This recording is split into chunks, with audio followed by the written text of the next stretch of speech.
Well, good afternoon, and thank you all for joining us again this afternoon. As you know, today at 5 p.m., the stay-at-home order will formally take effect. I encourage everyone to visit our website, coronavirus.illinois.gov, for more details and frequently asked questions as to what this may mean for you. Please remember that the grocery stores and gas stations and pharmacies will all be open tomorrow and Monday and Tuesday and every day after that, and they are being constantly restocked. In fact, you would be better off going to the store on Monday than you are today. As I said yesterday, so many of us have neighbors who are vital to our future. Our nurses, our doctors, our healthcare workers, our law enforcement officers, our firefighters and ambulance drivers, our grocery workers, truck drivers, our pharmacists. Let's be good to them. The stay-at-home order is an opportunity for the rest of us to do our part to protect the people who are on the front lines of this fight and the people who are most vulnerable to its consequences. I ask you to help them out by simply staying at home. You'll be keeping the virus from spreading, and you'll be helping the heroes who live and work in your neighborhoods. Today, I'm issuing a call to action in the fight against COVID-19. We're in the middle of a battle, and we need reinforcements. I'm asking all former physicians, nurses, physicians' assistants, nurse practitioners, and respiratory care therapists who recently left the field, whether for retirement or a new profession, to come back and join the fight against COVID-19. We need your help now. We'll be waiving the fees and expediting licensure so you can rejoin the healthcare workforce right away. On Monday, your healthcare license reinstatement form will be available on the Illinois Department of Financial and Professional Regulation website. That's at idfpr.com. idfpr.com, and on our COVID-19 website at coronavirus.illinois.gov. These applications will be processed on an expedited basis, and we'll be coordinating with hospitals and healthcare sites throughout the state to deploy these re-enlisted medical professionals to the front lines. Also, for medical professionals whose licenses may be expiring, we are automatically extending your licenses through the end of September. Finally, for healthcare workers living at our borders who may be practicing in cities outside of Illinois, we're going to make it easier for you to also practice here. This will allow health systems in places like the Quad Cities and East St. Louis to deploy physicians where they are needed most on either side of the border. This is heroes' work, and all of you have our deepest gratitude for your willingness to serve. As I mentioned yesterday, we are working to expand the availability of childcare for all our essential workers through a new expedited emergency childcare center license to provide care in much smaller group sizes than standard centers. Already, we've had more than 150 centers apply for this license. My Department of Human Services is also developing a grant program to support centers and homes serving the children of low-income essential workers. If you're a provider, an interested organization, a parent or guardian, you can learn more about these options on our coronavirus.illinois.gov website in the coming days. On that note, I just want to take a moment to thank our child care workers from the bottom of my heart. In this time of instability, these providers have remained a silent and steady force of helpers who serve such an important function across the state. We could not keep our essential workers going without your service, and I am so deeply grateful for all that you do for their children. Lastly, let us remember that this virus is not tied to any specific ethnic group or race. People from every demographic, every race, ethnicity, gender, or background have been infected. Suggesting otherwise, or engaging in racist speech or acts is one of the most profoundly un-American things that I can think of. Instead, the current crisis should drive home to all of us just how connected we all are. We can choose how we want to come out on the other side of this. Let's choose to be one Illinois. I'd like to introduce the director of our Department of Public Health, Dr. Ngozi Ezike. Thank you, Governor. Again, my name is Ngozi Ezike, and I'm proud to be part of this administration serving as the Illinois Department of Public Health Director. I have to share with you the additional cases. We've added 168 new cases, and unfortunately that includes a death. A gentleman in his 70s who resided in Cook County. That brings our total to 753 cases with a total of 6 deaths. And for each of the families represented by these fatalities, we all offer our support and prayers. This virus is here and it's in our communities. All of your governmental leaders at the local and state levels are working 7 days a week to do all that's possible to mitigate this situation, to lessen illness, and mostly to decrease deaths. What's important now is to try to reduce the further spread and prevent our healthcare system from being overwhelmed. As your governmental leaders do our best, we are asking that you as individuals also do your personal best. Some of the ways you can do that are simple but powerful, and that includes washing your hands frequently for 20 seconds with soap, the social distancing, staying home when you're not well. In addition, you can protect those people who are on the front lines, the doctors, nurses, physician assistants, all the healthcare workers who work so hard to care for those who are sick, including knowing that they could encounter and will encounter people infected with coronavirus. Nevertheless, they go to work every day, putting their health at risk, knowing that they are encountering these patients. I want to also add my thanks for these brave, strong, dedicated men and women. During this unprecedented public health emergency, stocks of personal protective equipment, also known as PPE, are being used rapidly. The availability of critical resources such as gloves, gowns, eye protection, and N95 respirator masks is essential. To maximize the state's availability of this PPE, IDPH released guidance to limit non-essential adult elective surgery and other medical and surgical procedures, including dental procedures, until further notice. We are encouraging strongly all ambulatory surgery centers and veterinarians to donate PPE that is not immediately needed to assist healthcare workers, healthcare facilities, and first responders who are on the front line actively responding to COVID-19. I implore people to do what needs to be done to prevent additional people, including our crucial healthcare workers and nursing home staff workers, from becoming sick. Stay home. Yes, that means sacrificing getting together to celebrate what should be some festive milestones. Let's all stay home so that we can all celebrate down the road.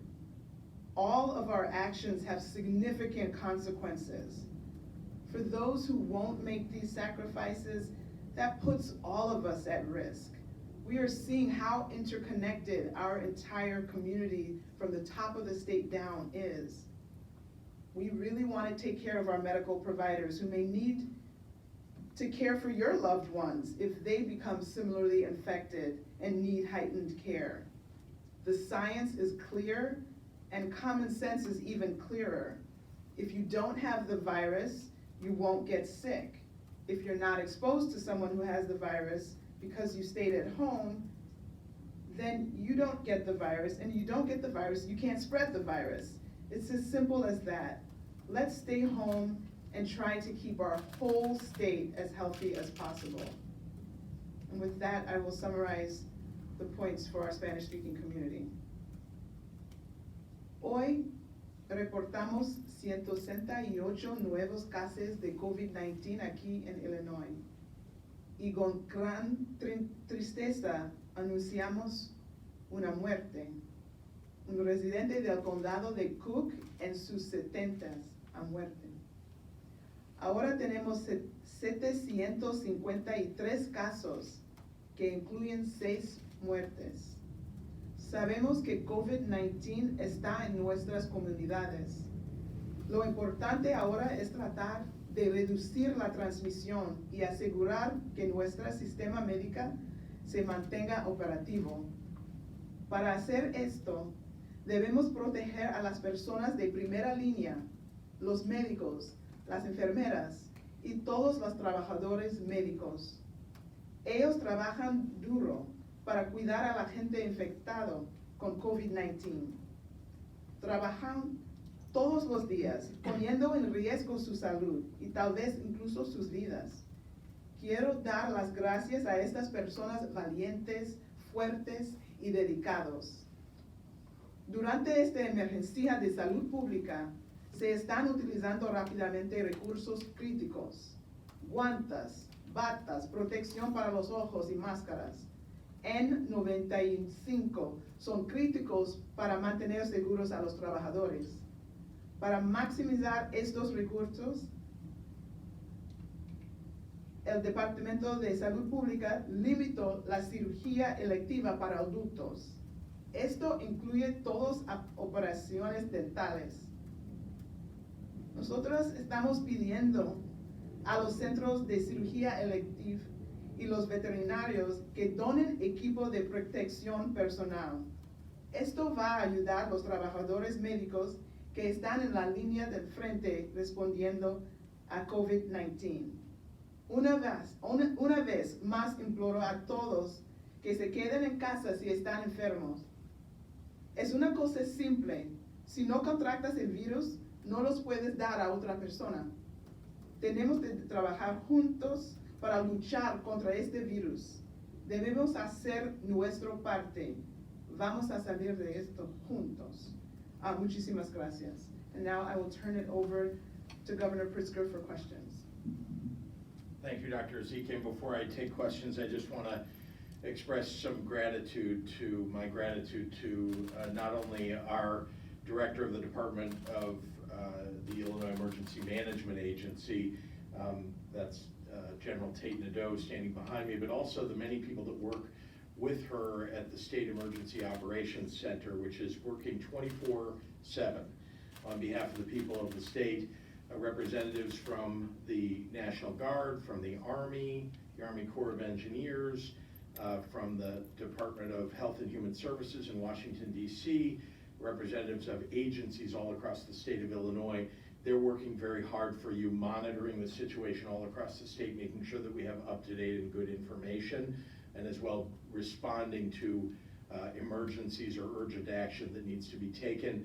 So I just want to express my gratitude to all of them for the work that they're doing. They're there right now. They may in fact be listening to this. And so thank you to all of you who are working today and every day to keep us safe. So with that, I'd take any questions you may have. Yes, sir. I'm Juan with the Korean TV. And I wasn't here yesterday. I'm sure you mentioned yesterday. I get a lot of calls from the viewers regarding whether they open their stores or not. So can you highlight again with the essential business thing? Thank you.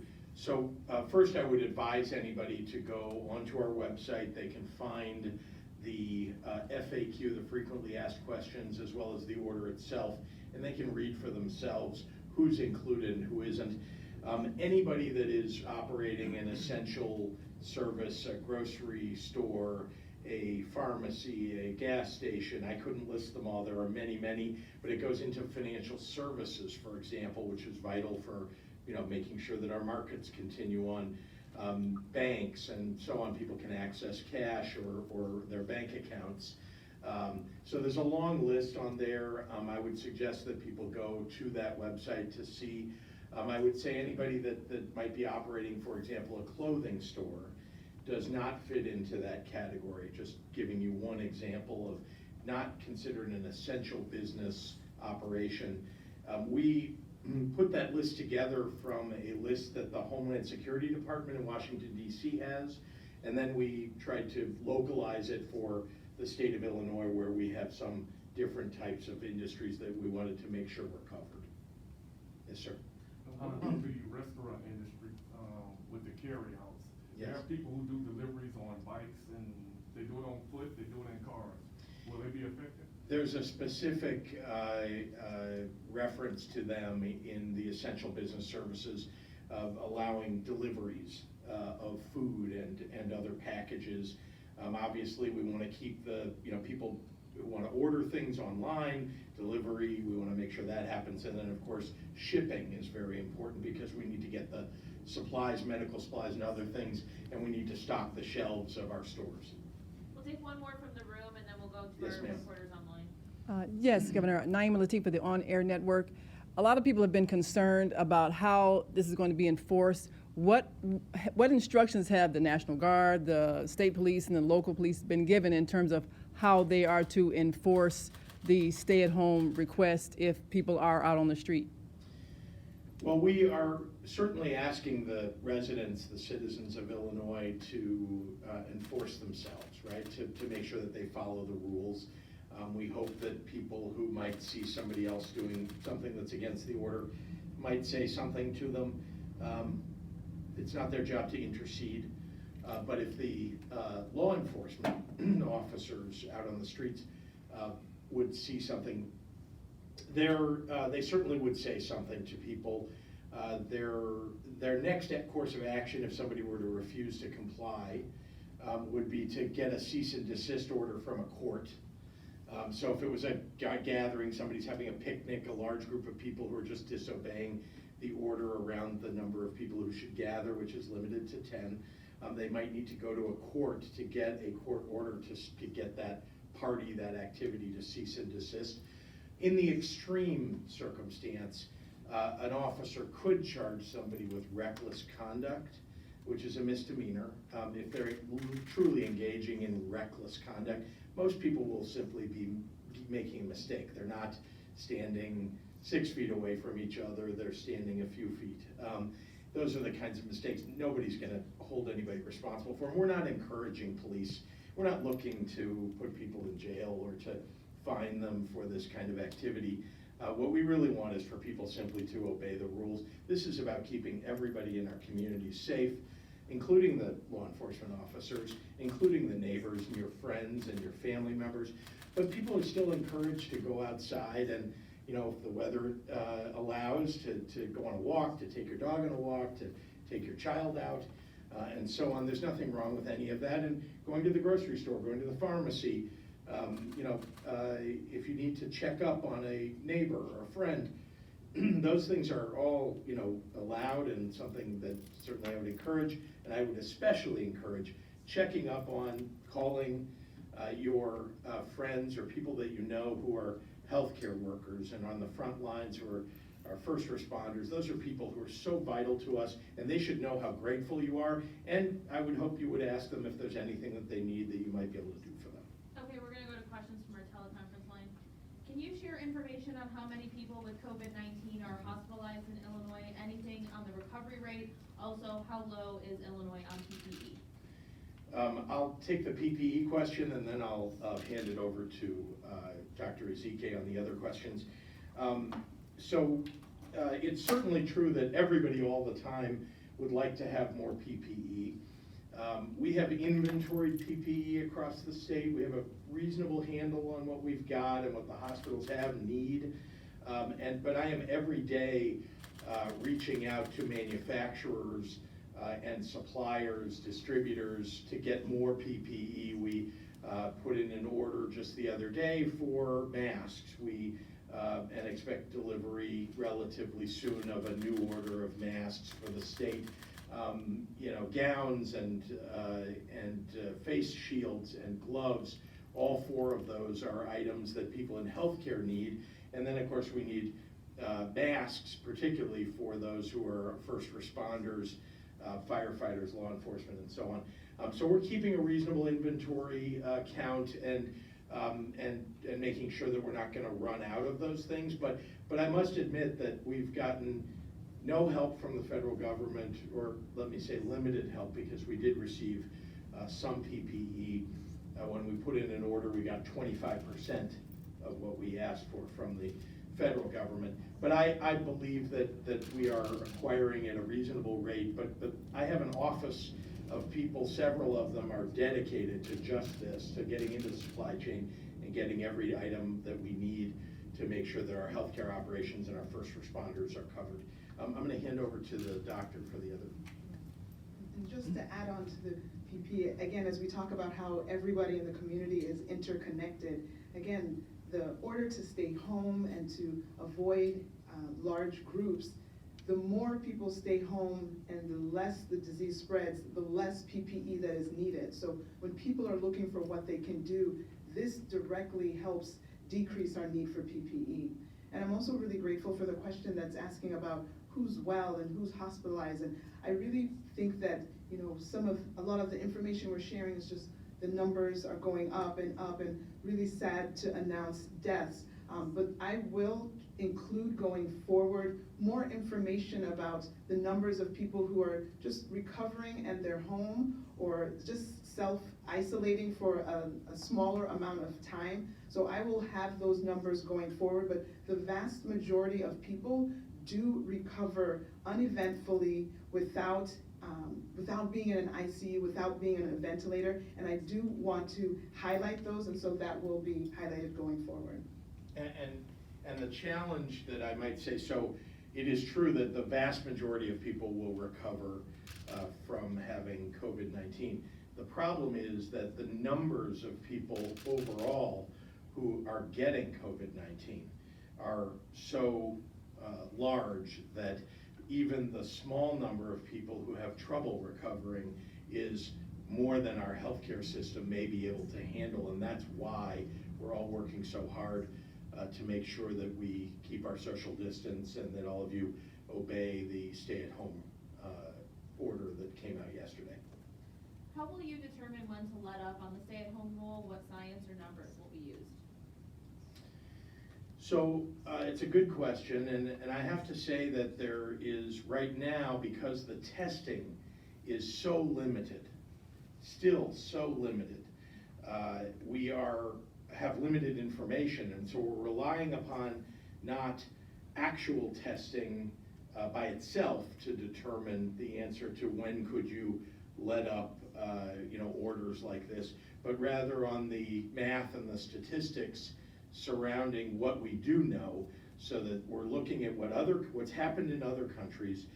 Scientists and statisticians are looking at the projection that's happened there upon us. So that will help us determine, as we see hopefully more testing and an arc perhaps of not necessarily a lower number of positives, but a bending of the curve of positives, so that instead of going straight up and you see it going up by hundreds a day or 100+ people a day, and it will go up more per day as we go forward. When we get to a certain point, we'll start to see that, let's say, leveling off a little bit more, so there'll be a smaller increase.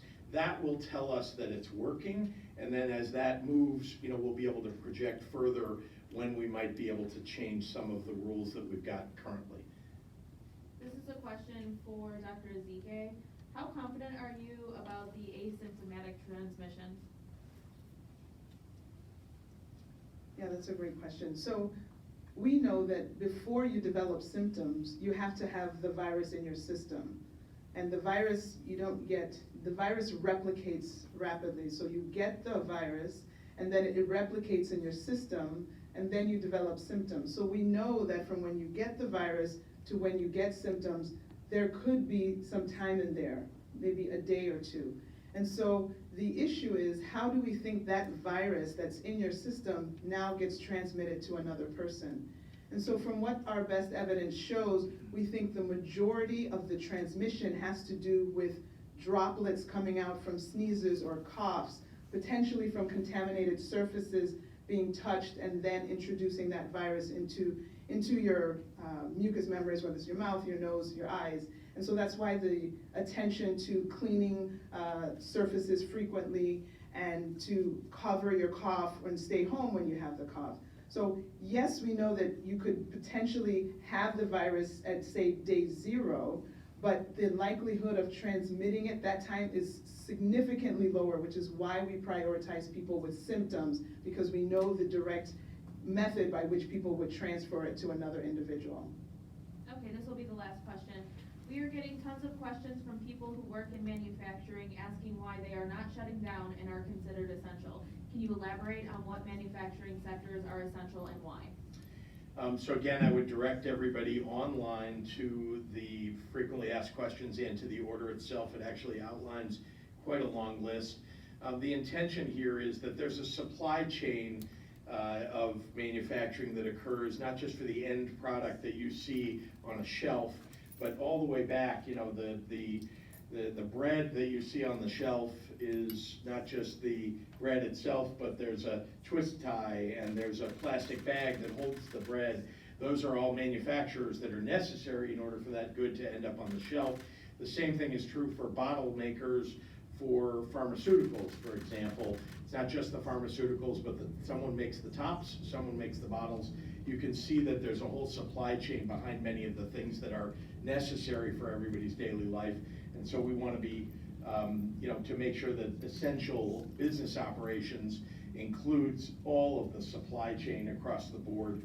So again, for people who are curious about whether companies in their industry or something they're interested in is covered as an essential business operation, they should go and look at the order that we issued, the executive order, and also at the frequently asked questions. I'm going to take one more question from the last person in the room who had a question. That was Ben Bradley. What is the status of your optimism, hope, belief that the federal government will ride into the rescue either in the form of the long-promised testing kits, PPE equipment, and other assistance?